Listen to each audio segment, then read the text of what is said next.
My name is Michal Chick, and I'm a serial entrepreneur and HR specialist and one of the founding members of the Torrey Project. We at the Torrey Project are deeply concerned with the magnitude and trajectory of the current challenges facing our planet today. The daily, irreversible destruction of our global habitat continues alongside the growing socioeconomic divide between the haves and the have-nots.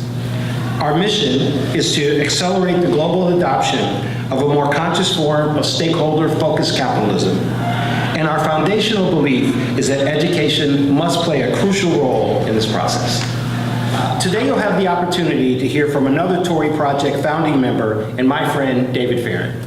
During David's 40-year career, he has been the CEO of multiple companies, both public and private, has founded companies working at the cutting edge of science and technology, has been managing director of an investment banking advisory firm.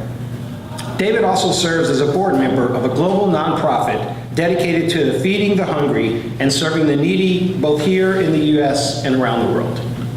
As a president, CEO, chairman, and board member for multiple public companies, David has seen the dark side of today's version of capitalism at work. He has seen the power of the marketplace and the unintended but catastrophic consequences of chasing short-term, quarterly returns at the expense of employees, customers, suppliers, society, and the planet. This evening, Teresa Strapinski, noted public speaker, educator, and business coach, will be interviewing David in the hopes of learning more about David's thoughts and vision for the future role of capitalism in the world. Thank you, Mike, for that introduction. Let's get started. Could you please tell us about the Torrey Project and why it was created? Sure, Teresa. My colleagues and I founded the Torrey Project with the clear intention of tapping into the power of business as a force for good in the world. Let's talk more about the history of capitalism. How did we get where we're at today?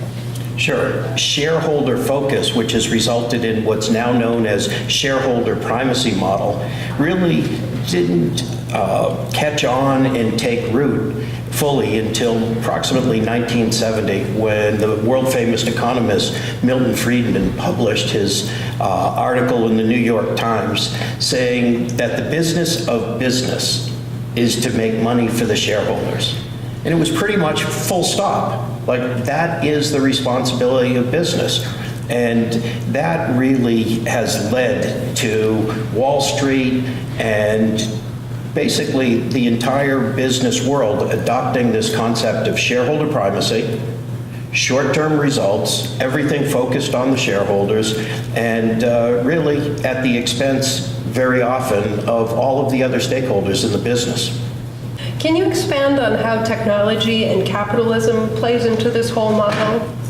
The type of capitalism that is so dominant now, this shareholder-focused, short-term capitalism, is not getting us where we want to go. I think we need to make changes. We need to harness technologies for the betterment of society, the betterment of the planet. We need to harness capitalism for the benefit of society and the benefit of the planet. That the 26 wealthiest people on the planet control approximately the same amount of wealth as the 3.8 billion poorest people. Something is fundamentally wrong with that, but it's not capitalism's fault. It's the way that capitalism is being done today. Who are you talking about when you talk about, other people in this model? Who are these people and how are they impacted? The type of capitalism that we're promoting at the Torrey Project, some people call it conscious capitalism, other people call it stakeholder-focused capitalism. I've even heard it called social capitalism. Essentially, what all of those terms have in common is they're describing a business where the operation of that business is done for the benefit of all of the stakeholders. And who are the stakeholders in a business? Well, they're right up there behind us. The stakeholders of businesses are typically its employees, its customers, of course the shareholders, they're critical stakeholders, but the supply chain, the service providers, the business partners. And what's so critical is the understanding that the communities that you do business in, the environment, and society at large are key stakeholders. One needs to also bear in mind that all of those other stakeholders deserve a seat at the table. They deserve a fair slice of the pie. Why isn't everyone embracing this model? There's a lot of people who are doing quite well with this model, mind you. And those people who are doing extremely well, the ones that are, making all that money, and the billionaires that are being, enriched by the current system, don't really want to see it change. So there is really a deeply embedded set of systems that support and nurture the toxic form of capitalism that we're dealing with today. And it's going to take some time to slowly chip away at that. And what Torrey Project's going to do is we've got plans for how we're going to go about accelerating and catalyzing that transition, that transformation, if you will, from shareholder-focused capitalism to stakeholder-focused capitalism. So did the Torrey Project invent this type of thinking or these concepts that I'm hearing? No, we haven't invented anything. We haven't discovered anything. Nothing that we are doing is proprietary. It's not even unique. Anybody that's interested in making a positive difference and doing so by helping to accelerate this transition to this more conscious form of capitalism, they're on our team, whether they know it or not. This shareholder capitalism and stakeholder capitalism. Let's take them one by one. Let's try to be real clear, and let's talk about the differences, because I think to understand the concept, we need to understand the definitions of these Sure. words. Let's start with what we're dealing with today, particularly in our publicly traded companies. That's called shareholder capitalism, and it's based on the belief that the fiduciary duties of the officers and directors of the company is to maximize the return to the shareholders. When you sit in the boardrooms and you listen to those discussions, and I was a part of them for so many years, the discussion was quarterly earnings estimates, keeping the analysts happy, making sure that the markets are going to be welcome us when we need our next round of capital raise. Unfortunately, it has no moral compass. When you go to stakeholder-focused capitalism, it's a more conscious way of doing business. It's the duty of the directors and officers of the companies to appropriately balance the return to all of the stakeholders over the longer term. And that's the magic behind this more conscious stakeholder-focused capitalism. By thinking about the entire set of stakeholders, more holistic, better decisions get made. As we start a business, we all need money, and we have to have return on investments. How does this play into the whole picture? Right. The capital markets really play a central role in all of this. We're starting off with a focus on education. There's an amazing program that we're working closely with out of Blue Valley, Kansas, called CAPS. CAPS is the Center for Advanced Professional Studies, and they work with high school juniors and seniors, and they're very eager to work with us to take a portion of the Torrey Project curriculum and embed it in what they're teaching the high school kids. And the University of San Diego has an amazing program for their business students on entrepreneurship and social innovation. And these kids are amazing, and they're getting the support that they need to be able to understand and embrace this new approach. We also have an incubator, and we're going to be teaching entrepreneurs how to be successful, how to be able to build new businesses that will in and of themselves be sustainable, which means they're going to survive, which means that they need to know how not just to put a business plan together, but how to attract capital and attract it from the right sources. How to negotiate the right kind of deals so that after they attract capital, they are empowered to do the kind of things that they're learning about doing here.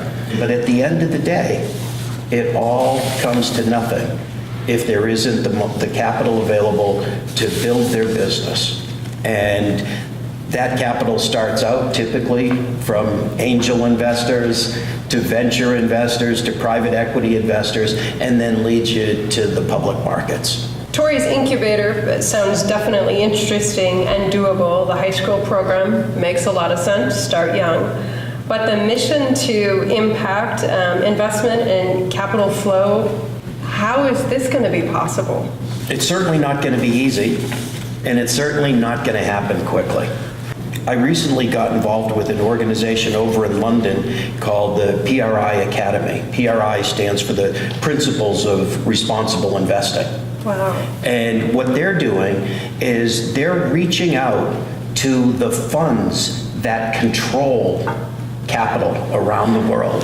And they're engaging with these funds, and they have what's known as the PRI initiative, and these owners of these very large funds are signing on.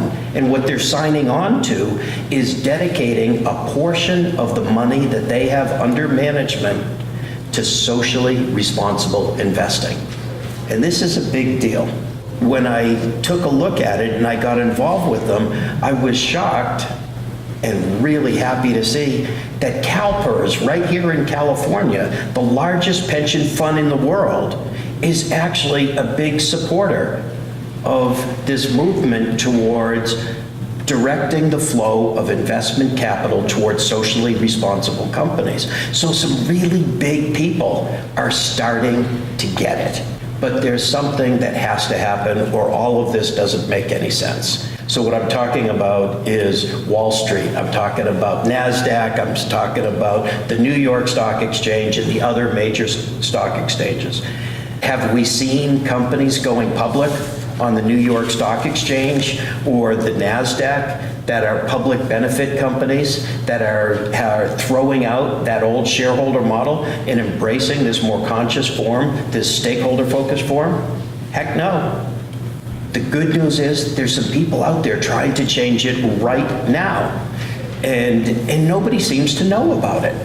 But there is a group of people out there trying to form something called the long-term stock exchange. And this is, I think, the biggest thing going on the planet right now in terms of potentially accelerating the transition to this stakeholder-focused approach to running companies. Because if you can't take your company public and you can't access those public market pools, then what we're going to have is a lot of the small companies being good citizens and doing the right sort of things, but they don't have the power to really move the needle in terms of the global challenges that we're facing. But if we can tap into those public markets, if we could have the largest publicly traded companies in the world embracing this stakeholder-focused approach, anything is possible. Well, how do we get companies to hold strong and say, we're not going to hurt everybody, we're helping? It requires a different mindset, and it requires a little bit of a leap of faith. Fortunately, there's some good news, right? What the data is showing is that companies that toss out the concept of shareholder primacy and say, we're not going to just focus on the shareholders, we're going to focus on all of our stakeholders, and we're going to run this business with a longer term focus, and we're going to balance the needs of everyone. Those companies, believe it or not, actually make more money for their shareholders. Boston Consulting Group has done a huge study in this space. They looked at 5 major industry sectors, and the companies significantly outperformed their peer group in profitability, in gross margins, and a number of other ways. And that data set is starting to grow, and it's proof that it's possible to do good and do well at the same time. Well, thank you for that clarification. I know we are running out of time, and I wanted to just allow you to add any points you might have forgot throughout the presentation. I mean, we're pretty excited at the Torrey project. We're a brand new organization, but we've gotten just so much support. And it seems like people are ready for this change, from shareholder-focused capitalism to stakeholder-focused capitalism. And it has the potential to change the world. Perfect. Well, thank you so much, and thank you, audience, for listening today.